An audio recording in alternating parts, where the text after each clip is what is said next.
আপা, আপনি তো দীর্ঘদিন ধরেই কাজ করছেন এই পরিবারগুলোর সাথে, এই মানুষগুলোকে নিয়ে।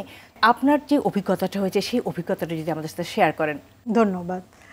আসলে যখন একটা পরিবারে একটা বিশেষ চাহিদা সম্পন্ন শিশু জন্মগ্রহণ করে, বাবা মার অনেক প্রত্যাশা থাকে।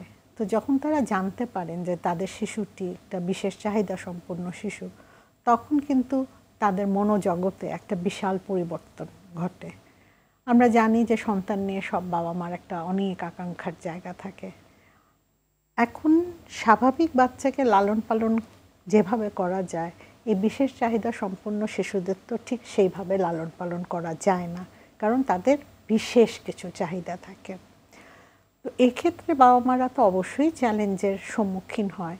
বাবা মারা কিন্তু সমাজ থেকে, এমনকি নিজ পরিবার থেকেও তারা কিন্তু অনেক নেতিবাচক কথা বা মনোভাবের শিকার হয়।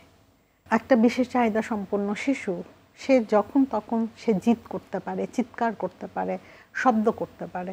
এখন এই শিশুটিকে নিয়ে যদি পরিবার একটা বিয়ের অনুষ্ঠানে গেল এবং সেখানে সে যদি এটা করে, দেখা যায় আশেপাশের অনেকজনই কিন্তু নানাভাবে বিরক্তি প্রকাশ করে। অনেক সময় মুখে না বললেও অঙ্গভঙ্গিতে তারা সেটা বুঝিয়ে দেন। এটা বাবা মার জন্য কিন্তু খুব কষ্টের।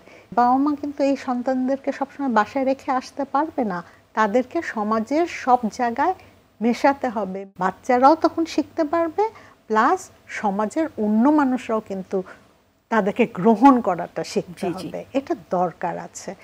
এই ব্যাপারে আমি জানি যে অনেক সময় বলে যে ওকে নিয়ে বের হন না কেন, বলে আমার বাচ্চা তো বের হতে চায়, কিন্তু বের হলে নানা জনে নানা কথা বলে, এই কারণে আমি বের করি না। কিংবা অনেক সময় অতিরিক্ত কৌতূহল দেখায়, বাবা মারা কিন্তু সেটাও চান না।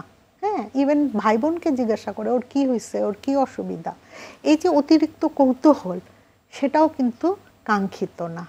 কিংবা আরেকটা জিনিস করে থাকে, খুব আহাউহু করি, তার কপাল এতই মন্দ, সেটাও কিন্তু বাবা মারা চান না, কারণ এটা তাদের সন্তান, তারা তাকে ভালোবাসে। তার যতটুকুই সামর্থ্য থাকুক, সেটাই কিন্তু তার কাছে সন্তান, সে তাকে ভালোবাসে। আসলে বাবা মারা কি চান? বাবা মারা যেটা চান যে আমি আহু চাচ্ছি না তোমাদের কাছ থেকে, এই সহানুভূতিটাও চাই না, বা আমাদের ব্যাপারে অতিরিক্ত কৌতূহল দেখাও সেটাও চান না। গ্রহণযোগ্যতাটা অন্য আর 10টি পরিবারের মতন আমার পরিবারও একটা পরিবার। এখানে একটা বিশেষ চাহিদা সম্পন্ন বা দুটা বিশেষ চাহিদা সম্পন্ন শিশু থাকতে পারে, কিন্তু আমরাও পরিবার, সমাজের আরো 10টা পরিবারের মতন। কিন্তু যেহেতু আমার বাচ্চার স্পেশাল নিড আছে, যার কারণে তার এই চাহিদাগুলোকে সাপোর্ট দিতে যে আমাদেরকে অনেক কিছু পরিবর্তন করে নিতে হচ্ছে। বাবা মাকে দোষ দেয়। জি জি, হয়তো বাসায় গেল, দেখা গেল তার টয়লেট ট্রেনিং হয় নাই, বাচ্চাটা বড় হয়ে গেছে, জিদ করে সবার সামনে দাঁড়িয়ে সে তার জামা কাপড় প্যান্ট সব ভিজিয়ে ফেললো। তো এখানে অনেক সময় বলে যে মা ট্রেনিং দিতে পারে নাই, পরিবার শিক্ষা দেয় নাই। ব্যাপারটা কিন্তু আসলে সেটা না। আমরা খুব সহজেই জাজমেন্টাল হয়ে যাই, বাবা মার উপর দোষ দিয়ে ফেলি। আপা, আপনার কাছে তো অনেকেই আসলে বিশেষ চাহিদা সম্পন্ন এই সন্তানদের মা বাবা, ওনারা কাউন্সেলিং সেবা নিতে আসেন। তো সেক্ষেত্রে আপা তারা কী ধরনের নেতিবাচক অভিজ্ঞতার কথা আপনার সাথে শেয়ার করে? আমার কাছে যখন এই ধরনের বাবা মারা এসেছেন, সেখানে তাদের কিন্তু এই টাইম ম্যানেজ করা বা নিজের ধৈর্যটা আরও কীভাবে রাখবে, এবং মানুষের যে নেতিবাচক কমেন্ট, হ্যাঁ, এইটা তাদেরকে খুবই ভেঙে পড়ে যায়। তারা এই কথাগুলা নিতে পারে না, তাদের জন্য এটা গ্রহণ করাটা খুবই কষ্টকর হয়ে যায়।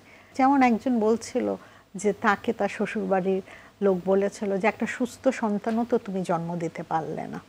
এই বিষয়গুলা, এটা কিন্তু কারো ইচ্ছা করে সেটা কেউ আনে না, আমরা সেটা জানি। এবং যিনি বলছেন সেও যে খুব কম বুঝে তাও না, হ্যাঁ, কিন্তু অনেক সময় তারা চিন্তা করেন না।